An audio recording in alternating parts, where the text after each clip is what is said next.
Au nom du Père et du Fils et du Saint-Esprit. Amen. Viens, Esprit Saint, sanctifie-nous. Viens, Esprit de sagesse, saisis-nous. Viens, Esprit d'intelligence, éclaire-nous. Viens, Esprit de conseil, avertis-nous. Ô Seigneur, envoie ton Esprit et tout sera créé, et tu renouvelleras la face de la terre. Bien-aimés dans le Christ, nous sommes en ce jour 4 octobre, et l'Église nous donne de célébrer Saint François d'Assise. Nous souhaitons bonne fête aux franciscains et bonne fête à toutes les paroisses qui ont pour saint patron Saint François, qui nous accorde la paix dans notre cœur, la paix dans notre maison, la paix dans nos familles par son intercession. Et l'évangile qui nous est proposé en ce jour est certes l'évangile de Luc, chapitre 10, versets 13 à 16. Et nous lisons.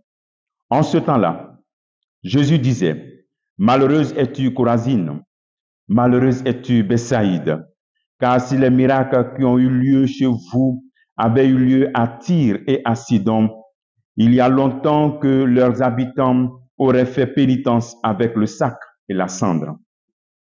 D'ailleurs, Tyr et Sidon seront mieux traités que vous lors du jugement.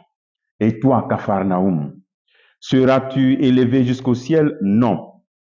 Jusqu'au séjour des morts, tu descendras. Celui qui vous écoute, m'écoute.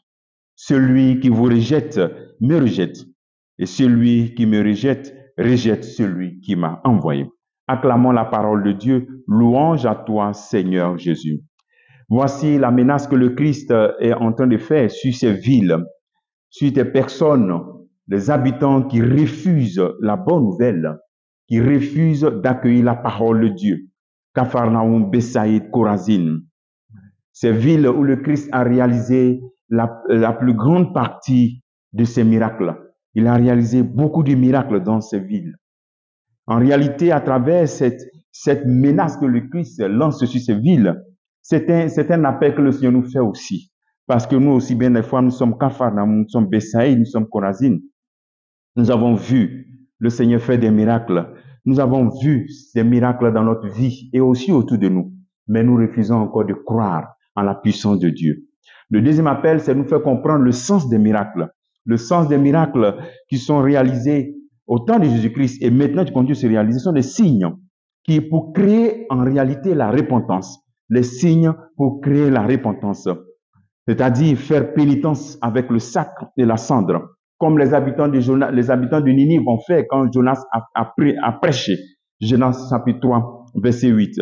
Après sa prédication, les habitants de Ninive ont crié vers Dieu, se détournant de leurs conduites mauvaises. Voilà ce que crée le miracle, ce que doit créer le miracle dans notre vie. Un signe qui suscite une repentance, qui suscite une décision de conversion, de changer de conduite, comme les habitants de Ninive. Le miracle devait donc entraîner l'acceptation entière du message de Jésus-Christ, la parole de Dieu, et donc un changement de vie. Ne pas continuer éternellement à chercher notre propre miracle. Aujourd'hui, chacun veut son propre miracle. Et nous avons le grand miracle que nous connaissons déjà, le Christ Jésus est ressuscité, il est vivant. Et tous nous savons, ce n'est pas une histoire, c'est une réalité.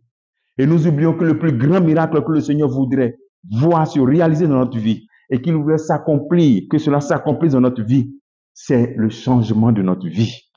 C'est un grand miracle que nous devons créer. C'est le miracle de la conversion. Et que ce miracle crée autour de nous des questionnements comme l'aveugle de naissance dans Jean chapitre 9, où les gens disaient, mais ce n'est pas lui, l'aveugle de naissance, maintenant il voit. C'est-à-dire que non seulement on prend une décision de conversion, mais autour de nous, les gens se rendent compte que quelque chose a changé. Voici le miracle que le Seigneur désire vraiment réaliser dans notre vie. Alors prions le Seigneur pour ne pas que ces menaces soient sur nous, pour que la parole de Dieu que nous entendons suscite en nous des décisions de repentance et de conversion. Comme travail que tu pourrais faire en ce jour, quel est ton miracle aujourd'hui? Après tout ce que tu as entendu de Jésus-Christ et tous ces témoignages que tu as eu autour de toi, quel est le miracle de conversion que tu veux réaliser dans ta vie aujourd'hui? Que Dieu te bénisse au nom du Père et du Fils et du Saint-Esprit. Amen. Et encore bonne fête de Saint François d'Assise.